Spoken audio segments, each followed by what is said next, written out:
안녕하세요. 오늘의 책 리뷰는 처음 나이 드는 사람들에게 라는 제목의 책입니다.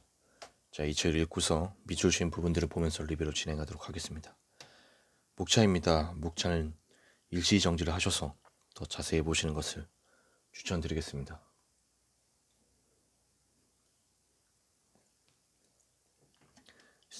세익스피어의 소네트에 이런 말이 나온다. 5월의 싱그러운 환희 속에서 눈을 그리워하지 않듯 크리스마스의 장미를 갈망하지 않는다. 5월에는 5월만의 환희가, 크리스마스에는 크리스마스만의 즐거움이 있다. 천천히 흘러가는 여생의 시간에는 그 시간만이 지니는 즐거움이 있다. 지적인 호기심을 꺼뜨리지 않고 무언가에 집중해 자신을 맡길 때 여생의 시간은 빛난다. 젊었을 때 배움을 게을리한 사람은 과거를 상실하며 미래도 없다. 학생이 볼멘 소리로 왜 좋은 학교에 들어가야 하는 거죠? 라고 물으면 지도교사는 아마도 이렇게 대답할 것이다. 좋은 학교를 졸업한 사람에게는 자신의 능력을 발휘할 수 있는 기회와 자유가 더 많이 주어지기 때문이다. 문제는 이렇듯 열심히 일하고 배워왔건만 막상 정년을 맞이하게 되었을 때는 앞으로 무엇을 해야 하는가 라는 원초적인 질문 앞에서 할 말이 없다는 것이다. 왜 이런 일이 벌어지는 것일까? 끊임없이 무언가를 배워왔다고 자부하지만 실은 그것은 배움이 아니었다는 반증이다. 배운 게 없기에 할 수 있는 일도 하고 싶은 일도 해야 할 일도 없는 것이다.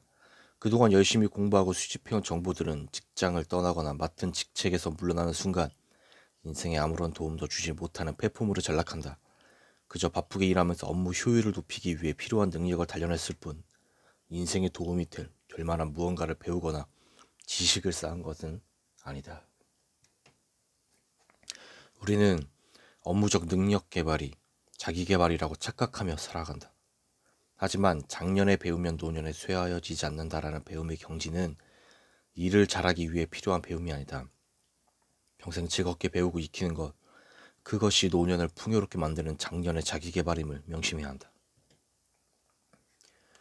배움은 우연히 얻어지는 것이 아니라 추구하는 열정과 근면함의 결과이다. 어떤 것이든 배움은 결코 헛되지 않는 법이다. 축적된 지식들이 언제 어느 시점에서 서로 만나게 될지 모른다. 얼핏 보면 공통 분모가 없다고 생각되는 두 분야가 서로 영향을 미치기도 하고 좋아서 시작한 일이 업무 성취에 도움이 되는 경우도 적지 않다. 무엇보다 중요한 것은 관심과 흥미를 느끼는 새로운 영역을 발견하는 것이다. 자신이 무엇에 흥미를 느끼는지 모르겠다는 사람들이 종종 있는데 그것은 자신을 깊이 있게 들여다보지 않았기 때문이다. 누구에게나 흥미를 느끼는 분야가 반드시 있게 마련이다. 그것을 스스로 깨닫지 못하고 지나치는 것뿐이다. 학문의 세계나 예술의 세계 또는 직업의 세계에서도 같은 이치를 적용할 수 있다. 나는 내가 하는 일을 좋아하는가? 과연 좋아하고 잘하는 것을 넘어 즐기는 경지에 올랐는가? 스스로 이런 질문을 던져보다 어떤 답이 떠오르는가?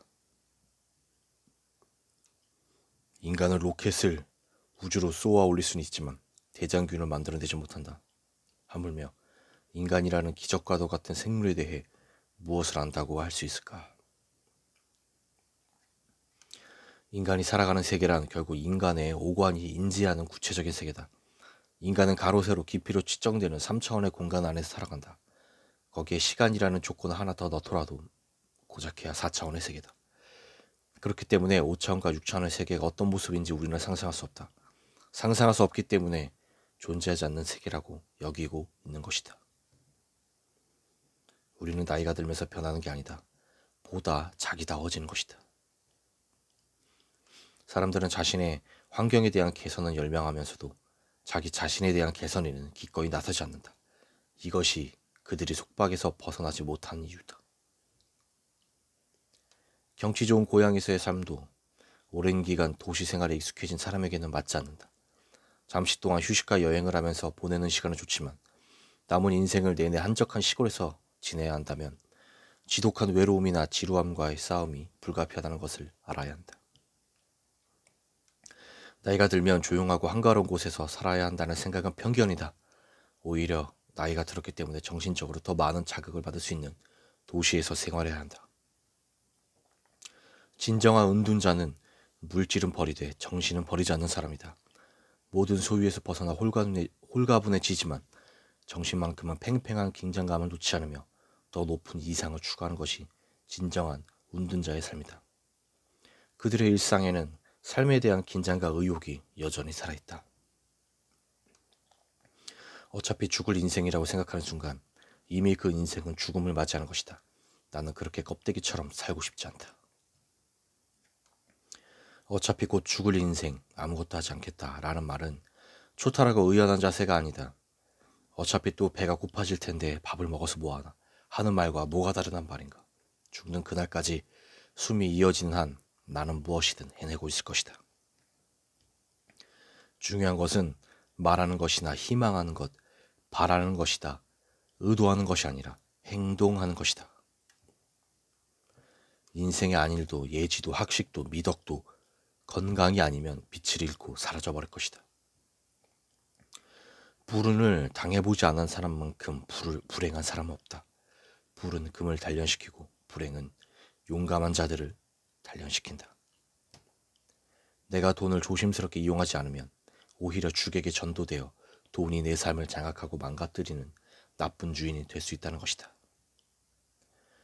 부모는 누구나 자녀에게 거는 기대가 크다. 그리고 그 기대가 어긋나면 크게 실망한다.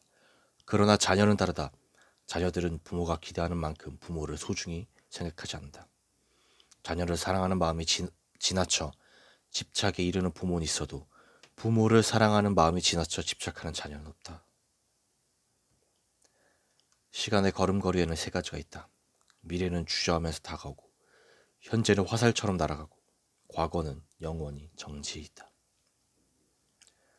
젊은 날에는 시간이 천천히 흘렀다. 그러다가 나이를 먹고 나니 점점 더 빨리 흘러간다. 노화의 시작은 시간의 흐름이 전보다 빨라졌다고 느껴졌을 때부터다. 20살에는 시간이 시속 20km, 60세에는 시속 60km로 지나간다는 말을 한 번쯤 들어보았을 것이다. 물리적인 시간의 흐름에는 변화가 없는데 시간을 받아들이는 우리 내면은 젊은 시절과는 모든 게 달라졌다.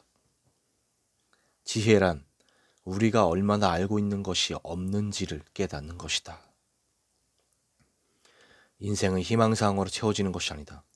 인생을 관통하는 꿈이 있어야 한다. 그렇기 때문에 먼저 꿈의 본질을 탐구할 필요가 있다. 꿈이 무엇인지를 모르고 살다간 그야말로 허무한 맛만 보게 되기 때문이다. 한때 잘나갔던 시절을 떠올리며 꿈속을 헤매던 여생을 위로하는 노년들이 있다. 왕년의 내가로 시작되는 그들의 무용담이 내게는 쓸쓸한 넋두리로 들린다. 간밤에 달콤했던 꿈에서 깬 뒤 그 꿈을 더듬는 사람들처럼 안쓰럽기만 하다. 그렇게 허탈한 꿈을 꾸기보다는 차라리 좀 더 로맨틱한 꿈을 그려보는 게 낫겠다. 제가 준비한 리뷰 여기까지입니다. 이 책이 나에게 도움이 되겠다 생각되시면 가능하면 책을 구매하셔서 읽어보시는 것을 추천드리겠습니다. 리뷰를 마치겠습니다. 감사합니다.